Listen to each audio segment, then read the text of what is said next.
నీ ప్రార్థన కూడా జవాబు రావాలంటే, ఏలియా చేసిన ప్రార్థనకు దేవుడు జవాబునిచ్చాడంటే, ఏలియా ఆ టైంలో బలిపీఠాన్ని బాగు చేశాడు. What does it mean?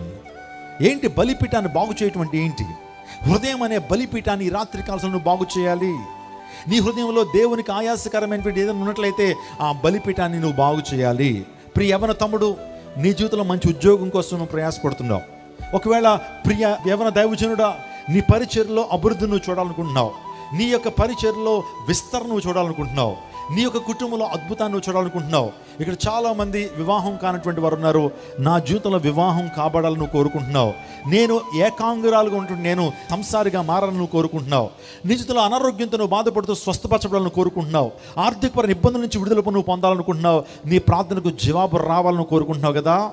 ఈ రాత్రి కాల సమయంలో దేవుని వాక్యం చెప్తుంది, నీ బలిపీఠాన్ని ఎప్పుడైతే బాగు చేస్తావో, నీ హృదయం అనే బలిపీఠాన్ని ఎప్పుడైతే బాగు చేస్తావో, అప్పుడు నీ ప్రార్థనకు జవాబును ప్రభువు ఇస్తాడు. స్తోత్రం చెప్పండి. హల్లెలూయా.